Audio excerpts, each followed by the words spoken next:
What is good, ladies and gentle peoples, and welcome into my live review of The Legend of Korra, Book 2, Spirits. So, I was able to catch up on Miss Korra. Have you guys seen my first live review of Book 1 Air? You guys go ahead and check that out. But yeah, we're moving on to Season 2.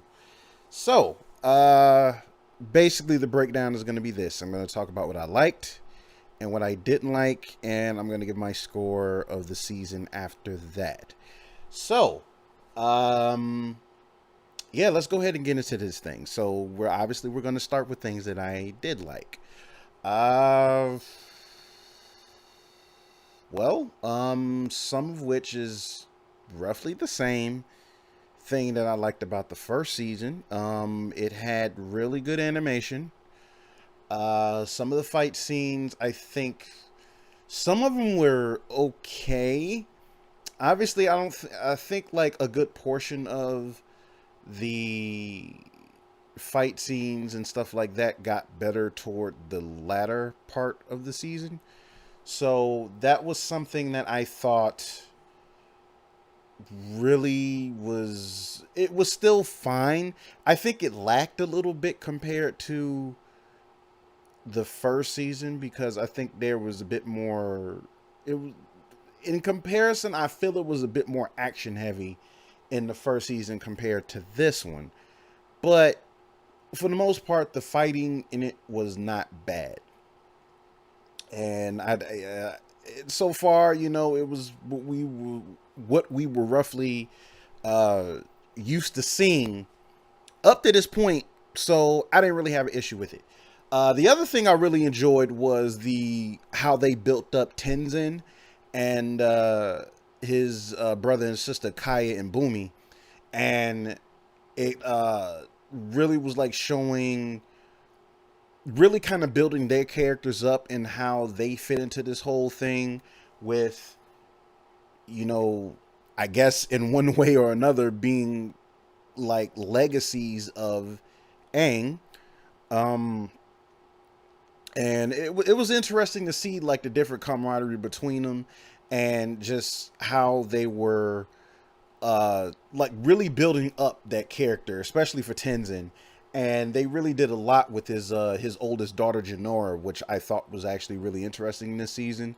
So it like a lot of people kind of really looked at Tenzin in like the first season, especially more so in the first season than anything else, that he kind of was like a really like stuffed shirt, straight man with a stick up his butt. And they make that joke a lot in this season because his brother and sisters always like busting his chops like every chance he get because some things go down with Korra to where it's like he's not teaching her anymore and all that or whatever. So figures go on a family vacation and all of that, and you kind of see him unwind a bit. And I thought they did a really good job developing his character, as well as his oldest daughter Janora, and really they did a lot with Tenzin, Kaya, and Bumi in this season, more so than I thought they would.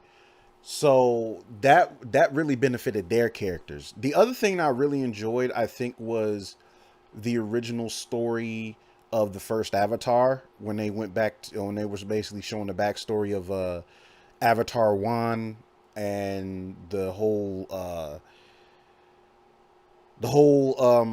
origin of the Avatar with God, I can't remember the name. Rava and was it Rava? I think it was Rava, Rava and Vatu. And I thought that was actually pretty interesting. And then they like go through like the different stages with Avatar One and how he came to try to balance the world, the spirits, and all of that. So I actually thought that was really really cool. And oh yeah, shout out to Brian in the chat. Thank you, sir, for go ahead and including you know throwing in your 2 cents. I really appreciate it. So hang on, think we were Hold on, I want to make sure that that at least the chat should at least be trying to show. Hopefully it will, but yeah, on to that. Yeah, like I thought that the original story of the first Avatar was actually really cool, and really showing their backstory and how important it is, like how important the Avatar cycle is, and actually how important the spirits are and things of that nature. So I actually thought that was pretty cool. I thought that was actually pretty dope. So other than that, I think that pretty much covers about everything that I enjoyed about season 2. So yeah, that'll do it. So let's move on to the what I don't like, what I didn't like this season. Okay. Um I'm pretty sure if you noticed by now, none of the good stuff that I've said about this show so far has been Korra. Uh I have to say that again, I because the way the first season ended, it's like this season ends up with Korra really learning very little from her experiences at this point. it's it's like after everything that she went through with the first season with Amon and all of that, and it's like she's still taking her abilities for granted. And it was like so much so that you use your avatar state to beat a bunch of kids in an air race. Like it's just, I mean, come on.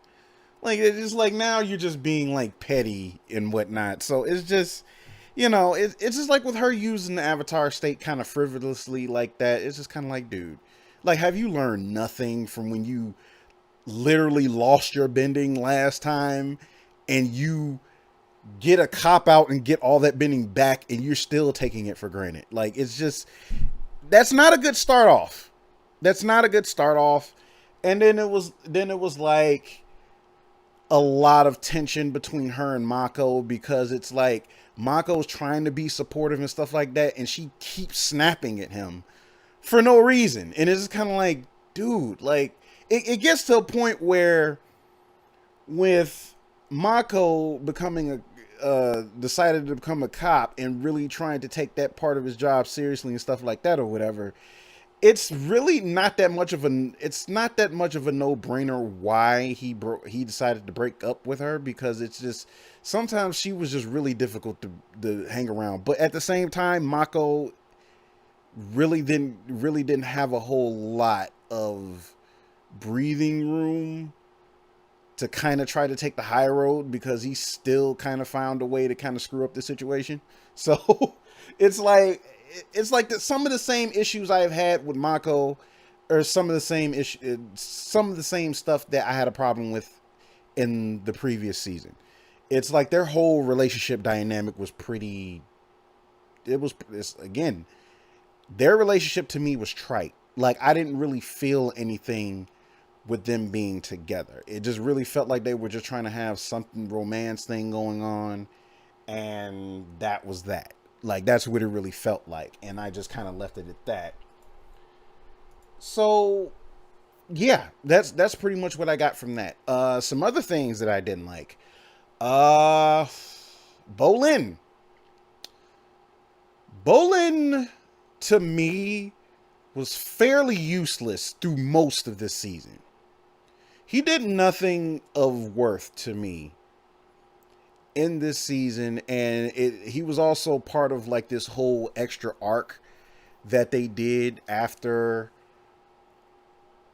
I'm assuming this was like after Korra tried to go off on her own or whatever, and she wound up taking her little spirit journey or whatever.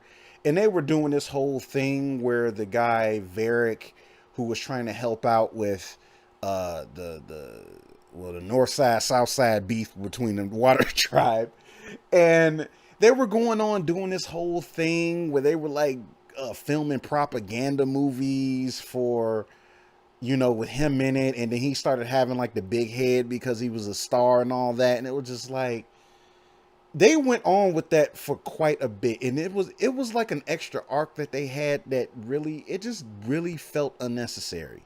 I think they tried to do this to kind of sort of build up Mako Bolin and Isami's characters, but it didn't really do a whole lot. Like it felt like an arc that just was so tacked on.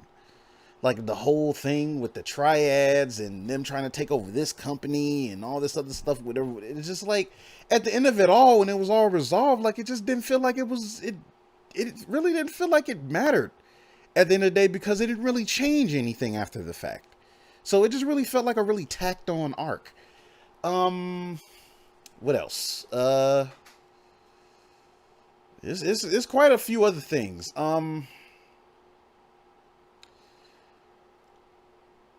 I think this is one thing that's kind of that has started to become a bit of an issue with them as far as them trying to build up Korra as a character with her battles and stuff like that. Now, to kind of go back to what they were saying about uh the northern tribe, the northern water tribe and the southern water tribe having this beef or whatever. And of course it comes out that the reason why Korra never left was because her father and somebody else in the White Lotus decided, like, hey, it's best to keep you here. Now, again, I said this in the last review. I think they kind of go over this in the third season as to why. But, of course, we're not in the third season yet. So, like, in this season, they're just saying, like, hey, I wanted to keep you safe. Of course, she's rebelling. It's okay. She's a teenager. She rebels. But it got to the point, it was at the part when it was revealed that her father was banished from the Northern Water Tribe and had to go to the Southern Water Tribe.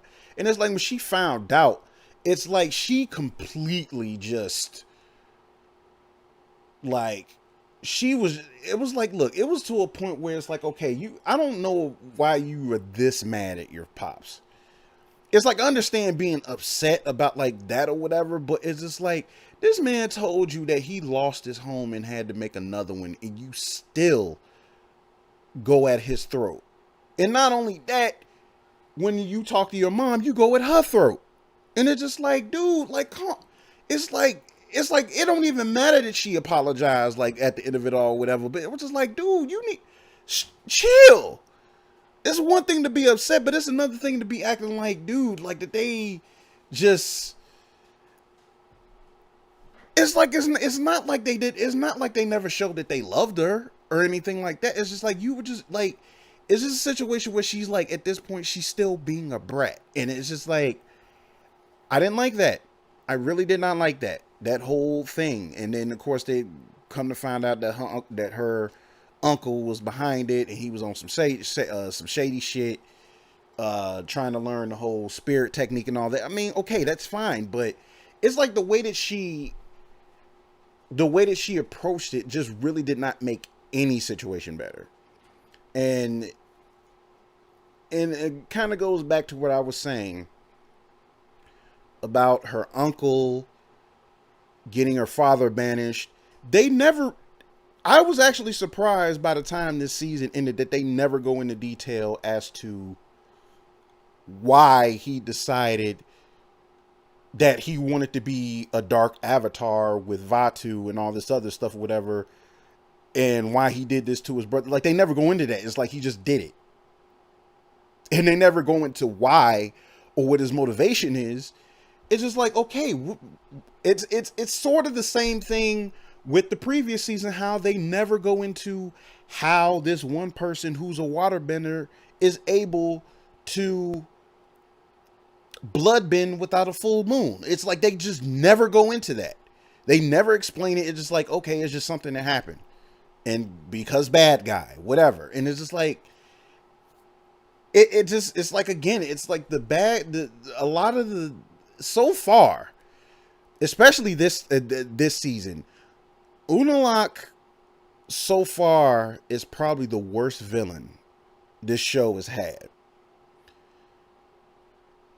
because there really wasn't that a lot of meat to him. He was just like, okay, power hungry guy, I want more power, blah blah blah. And that was it. Like he was there was like Unalaq was actually a trash villain to me in this season. And I think they could have done a much better job with that because it's like they set up for something to be there, but it just doesn't go anywhere. And it's like, and even circling back around to with Bolin now, Bolin or whatever somehow became infatuated with her Korra's twin cousins, which to me is like great value Android 17 and 18. But it's like that whole thing or whatever was annoying because it's it's like they don't do anything of real worth with it. And it's like, again, they didn't really do a good job writing the villain in this season. And I mean, simply put, Unalaq was trash. Like he really was trash.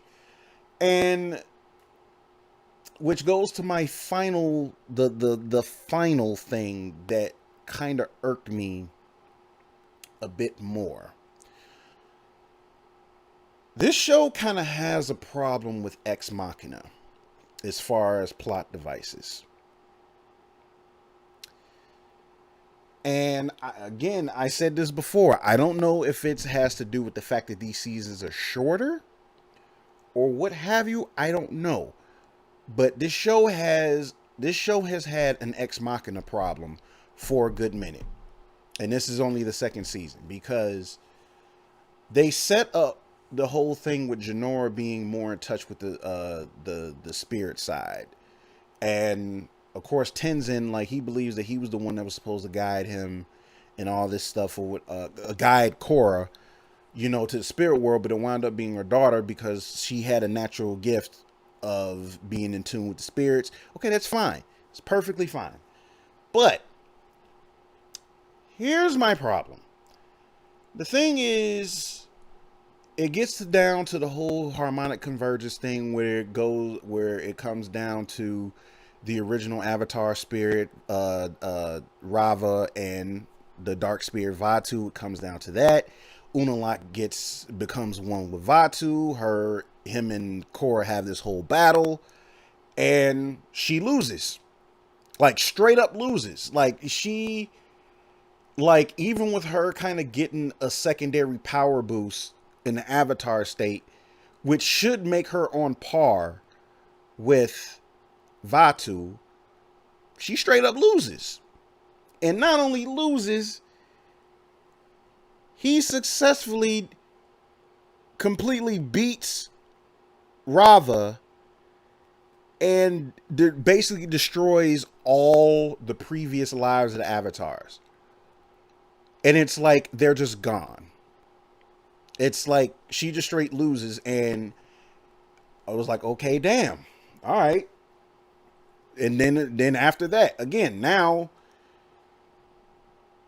Vatu becomes full on dark spirit with the harmonic convergence and all that stuff or whatever. So Korra is kind of just like, whatever. Like, she's done. And again, now they go into this thing where, okay, go to the spirit tree. You could be one with the spirit or whatever the case may be, blah, blah, blah. And somehow she gets in touch with her own fighting spirit, and that spirit is enough to fight this Vatu powered up during the harmonic convergence. And Janora just somehow comes back with some type of light energy. I don't know if it's supposed to be Rava or whatever, but it's just enough for her to be able to do this thing where they're able to pull Rava out of Vatu, because they initially set up, they said, like, no matter which one is destroyed, you can find one in each of the other whatever and whatever. But it just so happens that Janora just comes back with this light energy, this spirit light energy, and somehow awakens Rava. And Korra takes it out or whatever, and she's the Avatar again, like, after the fact. And I'm thinking, like, so first you lose. Like, you just straight up lose. Then you send your spirit out, which really wasn't any stronger or whatever. Like either way it goes, it's just the whole way it felt. It was like it was ex machina. There's no other way to really put it.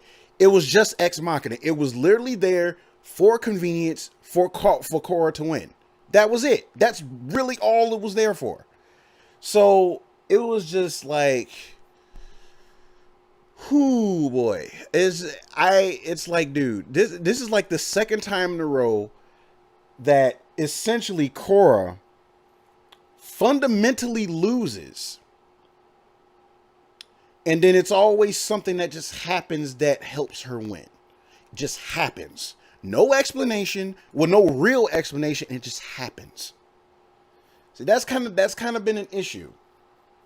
That's been an issue twice in a row so far. This is second season. It basically kind of ends the same way. It ends with an ex machina, and it just was like, this is such a hollow thing. And it's like, okay, she gets the Avatar state back, she wins, and then she decides that, hey, how about we just keep the spirit portals open? And it's just like, my thing is like, okay, the original Avatar closed them for a reason. And you just decided, it was like, oh, well, what if we just kept moving, just have them all live together again? And it's like, I don't know. It's like, to me, it's just like, how can you just make that decision for the world on your own like that?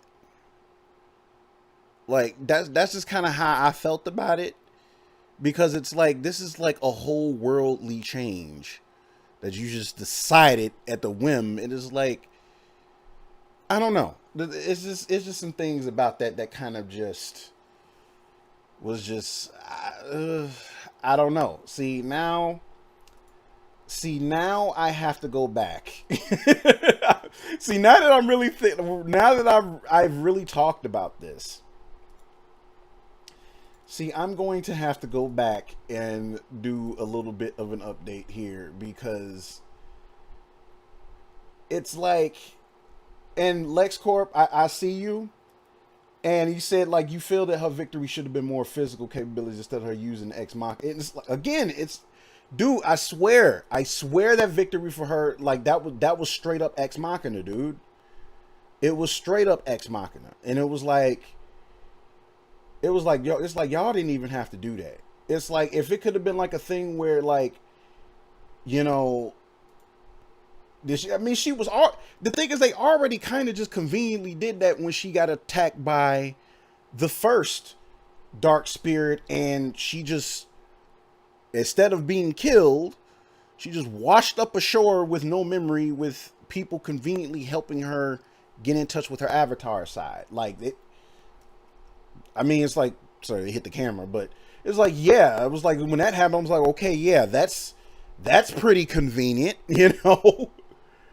And it's like, and she was by herself, like, she went off on her own. She wasn't getting any help from any of the, what is it, like, any of the other army or whatever. And it's like that whole propaganda thing that they were doing with Bolin, it didn't go anywhere. So,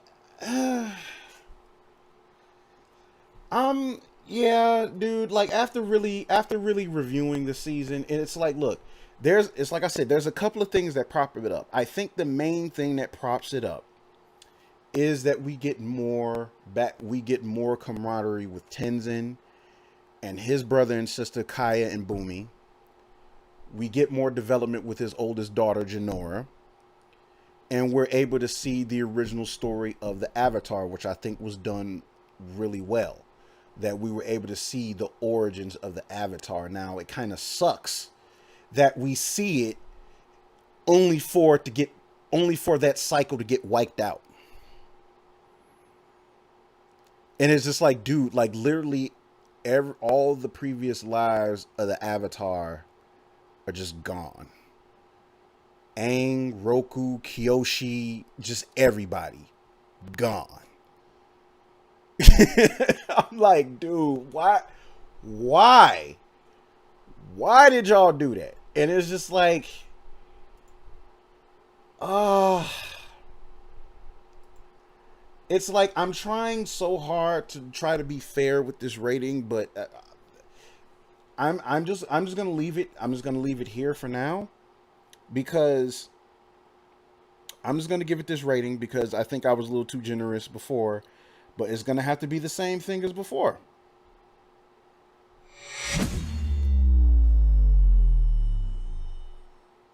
Uh, Actually, no. I was supposed to change that. That was not it. Let's no. Let's do that again. Let us do that again. We gonna do that again. No, it still came up the same way. Damn it. Okay. Hold on. I guess I'm gonna have to do this manually because technical difficulties, technical difficulties. There we go. So, like the original season, is just a regular C. Part of me really, part of me really wants to just give it a C minus because of the ex machina situations. And yeah, I mean, it's like, look, I'm trying to be fair because there were some good things in it. There were some good things this season. Those things just didn't really involve Korra. Like, it involved Tenzin, Kaya, Boomy, and Janora, and the whole original story of Avatar 1. That's it. And it's like, part of me really, it's like, the fan in me wants to give this a C minus because it's just like the way they handled it was probably worse than how they handled it in first season. But because you had that build up of Tenzin and uh dude, and Neil says the same thing. Like, she was kind of like that in the first season too. It was like, dude, water. I mean, look, I know that like she's the Avatar, but it's like I guess they were trying to associate more how she bends more according to her personality, and since she's more brash or whatever, she's obviously going to use the more of the offensive bending, which I guess would be earth and fire, because she uses earth and fire a lot. Now, granted, I know she's on land most of the time, whatever, but like, yeah, she didn't really use water a whole lot. She used yeah, because I like, again, I think they were going for more so like, whatever her personality was, and since she's more like impulsive and brutish or whatever, they went for the more offensive fighting, which it's like, okay, on that part of it I get, but it's whatever. But yeah, man, that's my review of season 2 Spirits, book 2 Spirits. It's it I will say that somewhere it started off decent, and then just somewhere it just veered off into something that really didn't matter in the end. And then they kind of just pull Ex Machina again, and probably in a worse way. Unalak, who's like the main antagonist this season, trash.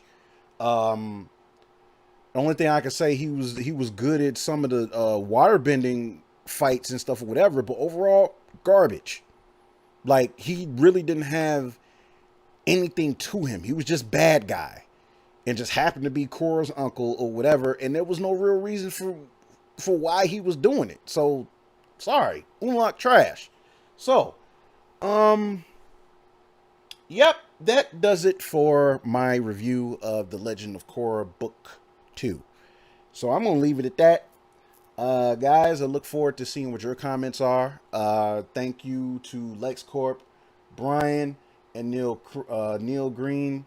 Um, you know, we said Cora. He said Korra herself is kind of lackluster to me as well. Since every other avatar had a feat, Aang found out how to take how to take bending. Kyoshi figured out longevity. Uh, he said Wan did the doors. Oh, Wan. Oh, Avatar Wan. Yeah. Um, I guess like it came up like Juan, like came up like Spanish Juan.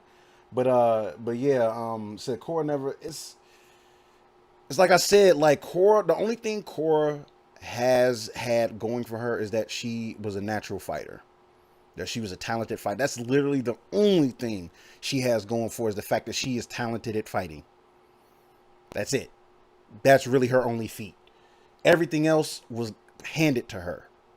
Like I'm it's like I'm sorry, up to this point, everything that Korra was able to accomplish was handed to her by plot armor.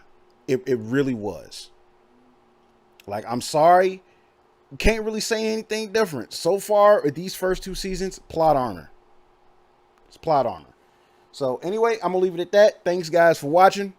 And appreciate Neil, LexCorp, and Brian for coming through. And I will see you guys on my next stream.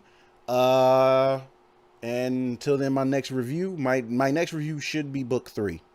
So I will see you guys then. And you all take care. Keep following my advice to go nerd but nerd responsibly. This is your boy, The Fallen Marvel. And I will see you guys later. Peace, deuces, stay safe.